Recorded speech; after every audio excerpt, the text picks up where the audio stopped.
Hello, everyone, and welcome to College Football 27 Dynasty Mode. Today, we are bringing you a new series following the life of Coach Elias Moore. Before we get into this series, I want to give you a quick insight of what this series is and how we will be going about it. This introduction video will feature a brief backstory of who Elias Moore is and how he gets to the point in his life where he begins his D1 college coaching career. You will hear an AI generated voice going over the background of Coach Moore. If it works well, I will also have different AI voices featured for things such as sideline news and other content to help the series stay fresh. In the next video, we will feature the beginning of Coach Elias's career by playing the first full season. We will feature some coach mode games as well as playing some games just to get a feel of which one will be better for the series or if there should be a mix. The game will be set to All American and the slider set we will be using is provided by Sim Gaming Network. I am a new content creator and I welcome all feedback. If there is anything else you would like to know or if you're interested in more content, leave a comment on the video.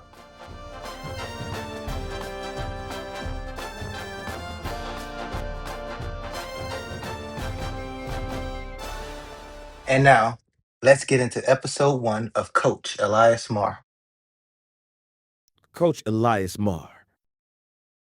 Since being born in a forgotten mill town in Cincinnati, Ohio, that was losing jobs faster than it lost people, Elias never knew stability. His father drifted between construction jobs before disappearing entirely when Elias was 10. His mother worked double shifts at a nursing home while his grandmother practically raised him. Football became the only place where effort mattered more than circumstance. At 5'7" and barely 175 pounds, he dominated high school through intelligence rather than athletic gifts. He broke school passing records and led his team to consecutive state championship appearances, but recruiting services dismissed him. Too small, weak arm, not Power 4 material. D1 colleges recruited him, but only for academics, and only a handful of FCS programs offered him a partial scholarship for football. Admittedly, Marr had questionable plays, even through a game-losing interception in the end zone in the championship game.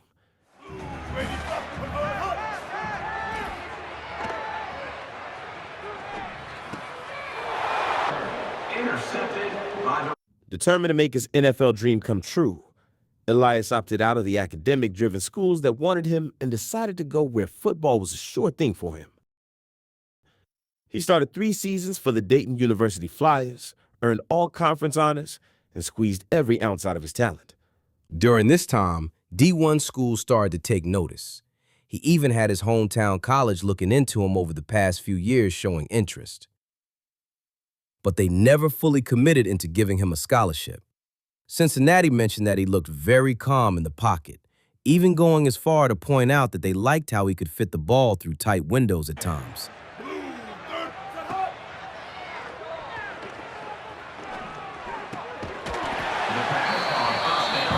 However, they ultimately decided to inform Elias that he is welcome on the team, but it would be as a walk-on as they had already went another direction, signing a 4-star quarterback out of high school. Ultimately, the inconsistency of his arm and the inability to make plays with his legs cost Elias a chance to be that hometown hero at the college level. Hoping for one final chance against bigger competition, he transferred to Miami of Ohio.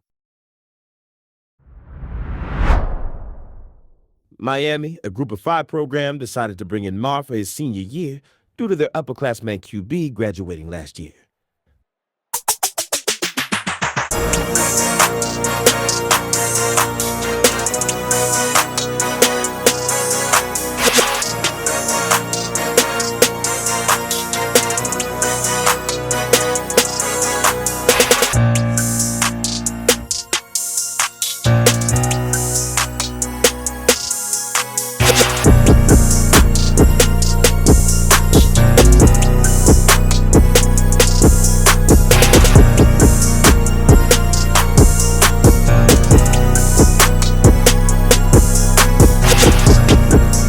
They chose to take in the former high school star, noting his success at the FCS level. With a new coach and a new team, Elias was destined to be the best he could be. Game 1 was finally here. Going against number 20 ranked Illinois, Elias had a tall task up against him. Elias knew no matter what happened, his teammates would be behind him 100%. He received that first snap, and the jitters were gone. It was time to make history. On 3rd and 5, Elias stepped back to make his first throw. Standing tall in the pocket, he hit his target. First down.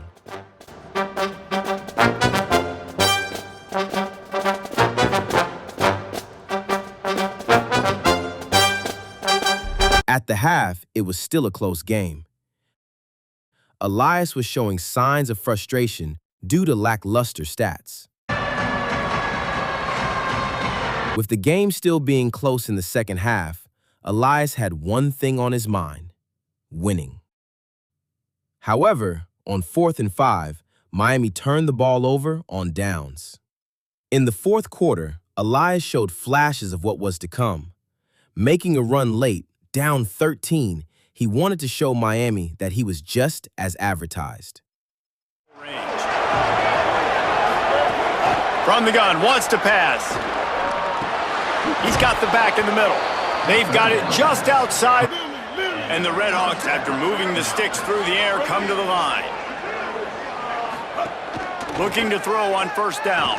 Fires to the wideout. Wide open downfield. Stopped at... And with 1 minute and 31 seconds left to go in the fourth quarter, Elias throws his first touchdown. Hard for the late touchdown, so how about this?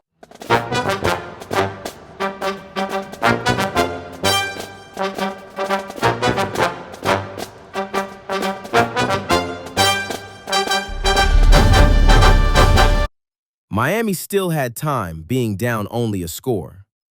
Ultimately, time would run out and Elias would start his D1 career 0-1, finishing the game with 1 touchdown, 111 yards, and 26 rushing yards. The next few games were a roller coaster. There was some bad. And here's a fumble way behind the line.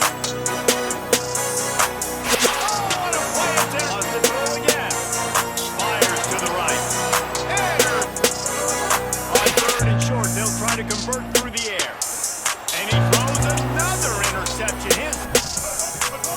Second down, they'll go to the air. Fires to the wideout. But there was a lot of good.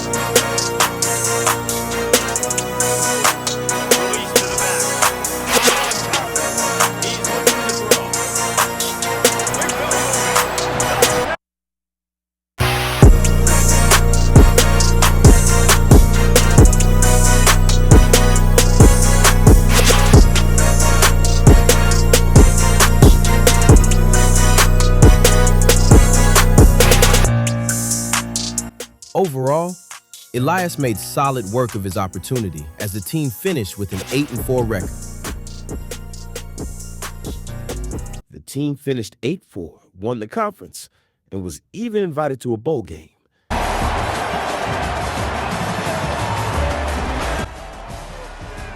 Even so, NFL scouts barely glanced at him. He wasn't invited to the combine. No pro camp called. At 23, the dream he chased since childhood ended with a cardboard box full of cleats. Oh, but the story doesn't stop there. This is just the beginning.